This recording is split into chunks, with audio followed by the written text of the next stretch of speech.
जिन पंडित ठाकुर बनियों ने तुमको अपना खून दिया, जिन पंडित ठाकुर बनियों ने तुमको अपना खून दिया, उनकी ही हत्या को तुमने ये काला कानून दिया। अमल समय है, अभी बैठ लो, इस पर पुनर्विचार करो। अब तक करते आए हो पर अब मत अत्याचार करो। और मानवीय संवेदना, आज जब हमारे बच्चों का भविष्य हमको संकट में दिखाई देता है कि ये कल इनको हम यूनिवर्सिटी में भेजेंगे, कहीं बड़े संस्थान में भेजेंगे पढ़ने के लिए, तो ये डरते ही रहेंगे, पढ़ेंगे क्या? तो 118% का आप विश्लेषण करिए, तो उसमें जो आरोप लगाए गए, तो 80% आरोप ओबीसी वर्ग के ऊपर है, 10% अल्पसंख्यकों पर है, केवल 10% बचे जो सामान्य वर्ग पर है। जब से यूजीसी के नए नियम लागू हुए हैं, उसके बाद से लगातार पूरे देश में कहमा कहमी बनी हुई है।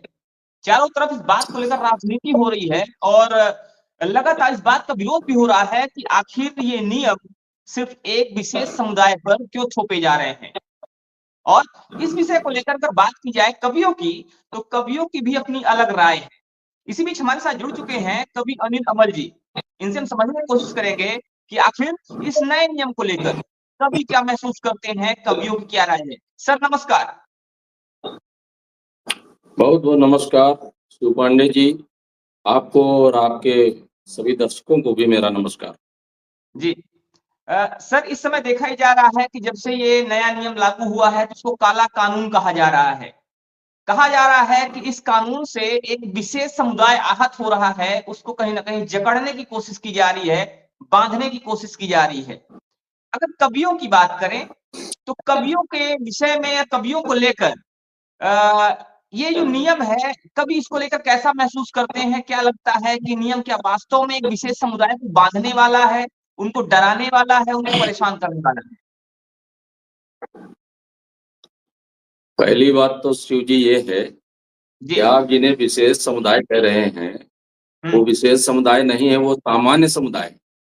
विशेष तो वे हैं जिनको 50 प्रकार की इम्यूनिटी मिली हुई है इस हमारे भारत के संविधान में। अब उस संविधान का तो आप अगर कवियों की बात करें तो हम लोग शब्दों से खेलते हैं। तो संविधान का मतलब ही है संविधान, जहाँ विधान सबके लिए समान हो। लेकिन हमारे यहाँ जो संविधान बना है उसमें कहीं समानता नहीं है। आज ये जो जातिवाद की बात चल रही है, तो आप ये देखिए कि हम अभी आपके संगम में, आपके प्रयागराज में संगम में डुबकी लगाने गए, तो हमने अपने पड़ोस में जो स्नान कर रहे थे लोग, उनसे, उनमें से किसी से नहीं पूछा कि भाई किस जाति के हो, ना किसी ने मुझसे पूछा कि किस जाति के हो। हम मंदिर में भंडारे में प्रसाद पाने जाते हैं, वहां बैठते हैं, हम अपने आसपास बैठे किसी भी व्यक्ति से ये नहीं पूछते कि भाई किस जाति के हो, और सब प्रेम से प्रसाद पा रहे हैं। तो हम कहाँ जाति पूछ रहे हैं? हम ट्रेन में चलते हैं तो अपने बगल की सीट पे कौन सा व्यक्ति बैठा है, किस जाति का है, किस बिरादरी का है, हम उससे कभी पूछते हैं? हमने तो कभी पूछा नहीं, ना हमसे किसी ने पूछा। तो हम कहाँ जाति पूछ रहे हैं? जाति कौन पूछ रहा है? एडमिशन कराने जाइए बच्चे का स्कूल में, तो आपसे जाति पूछी जाएगी। कोई आप स्टाइपेंड लेने का प्रयास करें तो आपसे जाति पूछी जाएगी। आप सरकारी किसी योजना का लाभ लेने का प्रयास करें तो आपसे जाति पूछी जाएगी। आप आरक्षण प्रमोशन में चाहिए, जाति पूछी जाएगी। आरक्षण चाहिए कहीं तो जाति पूछी जाएगी। तो हम कहाँ जाति पूछ रहे हैं? जातिवाद हम कहाँ कर रहे हैं? जातिवाद तो सबसे ज्यादा इस देश में, इस देश की सरकारें कर रही हैं और इस देश का संविधान कर रहा है। हम तो कोई जातिवाद नहीं कर रहे। हम तो चाहते हैं कि सब जातियां समाप्त कर दी जाए और बिल्कुल संविधान हो, जैसा उसका नाम है, और जैसा हमारे संविधान निर्माताओं की मंशा थी कि हमारे सब देश के जितने भी नागरिक हैं, सबके लिए एक जैसा विधान बनाना चाहिए। तो उस पे काम होना चाहिए, उस प्रकार का करना चाहिए। अब उन्होंने 10 साल के लिए आरक्षण लगाया, अब उसको अनंत काल तक के लिए बढ़ाया जा रहा है, तो ये अन्याय है। और हम विशेष समुदाय से नहीं है, हम सामान्य समुदाय से हैं। विशेष समुदाय से तो वे लोग हैं जिनको इस प्रकार की सुविधाएं मिल रही। तो आपका प्रश्न ये था जी, एक कवि के तौर पर बात की जाए तो क्या कहना चाहेंगे इसको लेकर? मैं कविता की कुछ पंक्तियां ही सुना दूं आपको। जी बिल्कुल। मैंने वैसे तो मैं सही पूछिए, जैसा मैं आपको बता चुका हूँ कि हुँ, मैं कोई जातिवाद की बात नहीं करता, ना मैंने कभी कविता में की है। हुँ, यद्यपि मैं अपने संपूर्ण सनातनी समाज को जोड़ के रखने का प्रयास करता हूँ। उनके लिए सदैव मैंने कविताएँ लिखी, जो लोग मुझे जानते हैं, पूरे देश भर में जाता हूँ और इसी के लिए मुझे बुलाते हैं। हुँ, हुँ, लेकिन आज जो स्थितियाँ बन गई हैं, उसमें मुझे भी विवश होना पड़ा। मेरे अंदर भी भावनाएँ हैं, हम भी मनुष्य हैं और मानवीय हुँ, संवेदना। आज जब हमारे बच्चों का भविष्य हमको संकट में दिखाई देता है कि ये कल इनको हम यूनिवर्सिटी में भेजेंगे, कहीं बड़े संस्थान में भेजेंगे पढ़ने के लिए, तो ये डरते हुँ, ही रहेंगे, पढ़ेंगे क्या? जी, आप ये कैसे कल्पना कर सकते हो कि हमारे सामान्य वर्ग के बच्चों के साथ कोई दुर्व्यवहार नहीं करेगा? क्या हमने अभी नहीं देखा कि जेएनयू में किस प्रकार के नारे लगाए गए? क्या वो नहीं कहते पंडित ब्राह्मण बनिया चोर और बाकी सब एलियस फोर? क्या उन्होंने नहीं कहा हुँ, हुँ, तिलक तराजू और इनको मारो जूते चार? तो केवल हुँ, सारा सम्मान उन्हीं के लिए सुरक्षित है, सम्मान भी आरक्षित हो गया उनके लिए, क्या हमारे लिए सम्मान भी नहीं बचा? क्या हमारा अपमान नहीं होता है? हम अपमानित महसूस नहीं करते हैं क्या? और उस कालखंड में, उस दौर में जब इस प्रकार के नियम कानून लाए जाते हैं, तो मन आहत होता है। तब मैं कुछ हुँ, हुँ, पंक्तियाँ आपको सुनाता हूँ, जैसे आपने कहा कि आज जी, हमारे घर पर दिखते संकट के बादल छाए, आज हुँ, हमारे घर पर दिखते संकट के बादल छाए, लाना था हुँ, यूसीसी लेकिन तुम यूजीसी ले आए। जी, आज हमारे घर पर दिखते संकट के बादल छाए, लाना था यूसीसी लेकिन तुम यूजीसी ले आए। जिन पंडित ठाकुर बनियों ने तुमको अपना खून दिया, जिन हुँ, पंडित ठाकुर बनियों ने तुमको अपना खून दिया, उनकी ही हत्या को तुमने ये काला कानून दिया। अमल हुँ, समय है, अभी बैठ लो इस पर पुनर्विचार करो। अब तक हुँ, करते आए हो पर अब मत अत्याचार करो। हुँ, अत्याचारों को सहने की भी कोई सीमा होती है, आखिर हुँ, दबकर रहने की भी कोई सीमा होती है। ऐसा हुँ, विधान हो जिससे बच्चे विद्यालय में नहीं डरे, ऐसा हुँ, विधान हो जिससे बच्चे ऐसा विधान हो जिससे बच्चे विद्यालय में नहीं डरे, ऐसा विधान हुँ, हो जिससे बच्चे कुंठित होकर नहीं मरे। भारत की हुँ, प्रतिभाओं का मत असमय अवसान करो, भारत की हुँ, प्रतिभाओं का मत असमय अवसान करो। केवल वोटों के लालच में मत सवर्ण बलिदान करो, केवल जी, वोटों के लालच में मत सवर्ण बलिदान करो। और एक बात और मैं आपसे कह दूं, जी, आपके माध्यम से लोगों से भी कहना चाहता हूँ। मैं एक हुँ, रिपोर्ट देख रहा था अभी टीवी चैनल पे, हुँ, बड़ा एक रोचक आंकड़ा है कि जो ये प्रचार किया जा रहा है बहुत जोर से कि 118% का उछाल हो गया डिस्क्रिमिनेशन जी, में। तो हुँ, हुँ, 118% का आप विश्लेषण करिए, तो उसमें हुँ, जो आरोप लगाए गए, तो हुँ, 80% आरोप ओबीसी वर्ग के ऊपर है। जी, जी, 10% अल्पसंख्यकों पर है, केवल 10 हुँ, हुँ, परसेंट बचे जो सामान्य वर्ग पर है और उस ओबीसी हुँ, को भी उसमें क्लब कर दिया। तो अब केवल सिर्फ और सिर्फ सामान्य वर्ग वो बचा जो कि डिस्क्रिमिनेशन करने वाला है, उत्पीड़न करने वाला है, शोषण करने वाला है, किसी का अपमान करने वाला है, ये पहले संभाल दिया गया। तो इसलिए इस कानून को काला कानून कहा जाता है। तो अब मैं ये निवेदन करना चाहता हूँ सरकार से और जी, एक और बात कहना चाहता हूँ। आज जो लोग ये भ्रम उत्पन्न कर रहे हैं और हुँ, विशेष रूप से ओबीसी वर्ग को जो भड़काने का प्रयास कर रहे हैं, तो उनको तो मैं ये कहूँगा कि भई जुमा-जुमा 4 दिन हुए हैं, तब तो ये ओबीसी बना, नहीं तो ओबीसी तो था हुँ, ही नहीं। और आरोप हुँ, ये लग रहा है कि 1000 साल से ज़्यादा इस प्रकार के शोषण, उत्पीड़न और ये सब चल रहा है, तो 1000 साल हुँ, से ज़्यादा जब हो गया है ये करते-करते, तो भैया आप जब कल ओबीसी नहीं थे, तो आप भी शोषक थे, उत्पीड़क थे और आप ही आरोपी थे। अब आप जी, आज ये बात कर रहे हो, तो थोड़ा सोच समझ करके उनको भी काम करना चाहिए ताकि समाज में कोई विद्वेष, कोई घृणा, कोई इस प्रकार का वातावरण न बने जो टकराव वाला हो। तो मैं लेकिन कुछ पंक्तियाँ कहना चाहता हूँ। एक और बात कह दूँ, आज जी, जो हमारी संख्या भी जो लोग कह रहे हैं ना कि ये तो केवल 20% है। अभी वो मैं सुन रहा था जी, चंद्रशेखर रावण को, तो वो कह रहे थे कि जी, तुम 15% हो और हम 85% आ जाएँगे। तो उनको ये नहीं हुँ, मालूम कि आज अगर तुमने अपना नाम चंद्रशेखर रावण रखा है, तो इसके हुँ, पीछे भी हमारे पुरखों का, हमारे पूर्वजों का बहुत बलिदान है। और आज अगर हम 20 से 30% रह गए हैं, तो वो भी सिर्फ इसलिए रह गए हैं कि हम ही ने कभी मुगलों से, कभी अंग्रेजों से लड़ते-लड़ते लाखों लाख बलिदान दिए हैं, इसलिए रह गए। तो मैं इसलिए कहना चाहता हूँ कि समरसता के चूरन में अब जातिवाद का ज़हर घोलकर, और विशेष रूप से इस सरकार से, बाकी तो सब पार्टियां जो कर रही थी सो कर रही थी, लेकिन इनसे उम्मीदें अच्छा, कुछ ज्यादा थी, इसलिए यहाँ पर एक चीज के लिए रोकना चाहूंगा। क्या आपको लगता है कि इसके पीछे कहीं ना कहीं सरकार राजनीतिक मंशा से काम कर रही है?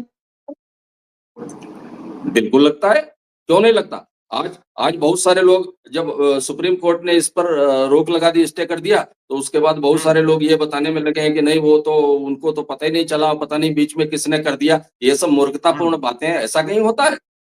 कोई नियम कानून अगर किसी मंत्रालय के टेबल पे जाए बिना पहुंच जाएगा, और बल्कि मुझे सरकारी सिस्टम क्या है मुझे मालूम नहीं, लेकिन मेरा विश्वास ऐसा है शिव पांडे जी कि इस प्रकार का कोई भी रूल रेगुलेशन बिना पीएमओ से गुजरे पास ही नहीं हो सकता। इसलिए मैं उनको क्लीन चिट अगर कोई देता है, सफाई देने की कोशिश, ये सब कुछ नहीं है। ये इसमें निश्चित रूप से, अब ये अलग बात है कि उनके जो सलाहकार हैं, उनको क्या सलाह दे रहे हैं, कैसे सलाह दे रहे हैं, उनकी तो वो जाने, उनको कैसे इसमें दिखाई दिया कि इसमें बड़ा भारी लाभ हो जाएगा, ये मुझे नहीं मालूम। लेकिन मैं आज जो आक्रोश है वो व्यक्त करता हूँ, अपनी 4 पंक्तियां और पढ़ता हूँ, सुनिएगा। और विशेष रूप से इस सरकार के लिए पढ़ता हूँ कि समरसता के चूरन में अब जातिवाद का जहर घोलकर, जो विशेष रूप से ये वो दौर है जब राष्ट्रीय स्वयं सेवक संघ इस समय जगह जगह हिंदू सम्मेलन कर रहा है, संघ शताब्दी वर्ष मनाया जा रहा है। एक हिंदू सम्मेलन में किसी में भी आप जाइए, चाहे जिस हिंदू सम्मेलन में आप चले जाइए, उसमें 95% लोग आपको सवर्ण वर्ग के ही मिलेंगे। अगर इनको आप मार डालोगे तो कहाँ हिंदू रह जाएगा, फिर किसमें आप समरसता पैदा करने जा रहे हो, क्या करने जा रहे हो? कितना आश्चर्यजनक है। पंक्तियां पढ़ता हूँ, सुनिएगा कि समरसता के चूरन में अब जातिवाद का जहर घोलकर कितना और छलोगे, आखिर बतला दो कुछ स्वयं बोलकर। कोई एक शब्द भी कोई महत्वपूर्ण मंत्री नहीं बोला, कोई जिम्मेदार व्यक्ति नहीं बोला, प्रधानमंत्री तो बोले ही नहीं। मैं तो उन्हीं से निवेदन करता हूँ, समरसता के चूरन में अब जातिवाद का जहर घोलकर कितना और छलोगे, आखिर बतला दो कुछ स्वयं बोलकर। वोटों के कारण जिनको कानूनों की रेवड़ी बांट रहे हो, वोटों के कारण जिनको कानूनों की रेवड़ी बांट रहे हो, सत्ता के लालच में जिनके ये तुम तलवे चाट रहे हो, तो चाटो चाटो, लेकिन याद रहे ये देश शिवाजी का भी है, बाजीराव पेशवा का बलिदानी संभाजी का भी है, राणा प्रताप का है भारत, ये बप्पा रावल का भी है, आजाद भगत का है भारत, ये भारत बिस्मिल का भी है। भामा शाहों ने इसकी सेवा में धन अपने लोहू से सना दिया, इन सबके भारत को तुमने बस भीमराव का बना दिया। इन सबके भारत को तुमने बस भीमराव का बना दिया। इनके वंशज चीख रहे हैं, मत इनका अपमान करो, केवल वोटों के लालच में मत सवर्ण बलिदान करो, केवल वोटों के लालच में मत सवर्ण बलिदान करो। मैं तो बस यही निवेदन करता हूं इनसे। बहुत बहुत धन्यवाद सर। आपकी पंक्तियां निश्चित रूप से लोगों को प्रेरित करने काम करेंगी और सरकार को भी जगाने काम करेंगी, ताकि सरकार भी समझे कि एक वर्ग की पीड़ा क्या होती है, और जिसको कहीं ना कहीं शोषक कहा जा रहा है, शोषक माना जा रहा है, वास्तव में शोषक नहीं है, बल्कि उसने देश के लिए काफी बलिदान किया है। तो इस पर हमारे दर्शकों क्या कहना है, हमारे दर्शक भी इस पर अपनी राय जरूर देंगे। फिर से हम ऐसे ही कवियों से मिलते रहेंगे, मिलाते रहेंगे और उनको आपके समक्ष लाते रहेंगे। मिलते हैं फिर से, तब तक के लिए जय हिंद। एक बात शिव जी जरूर कहना चाहूंगा चलते चलते, जी जी। ये जो हमारे समाज में वैमनस्यता है, ये 1000 वर्षों से अगर कहा जा रहा है, तो इन 1000 वर्षों में शासन विदेशी आक्रांताओं ने किया, चाहे वो मुगल रहे हों, चाहे वो अंग्रेज रहे हों, इन्होंने ही ये सारा वैमनस्य उत्पन्न किया।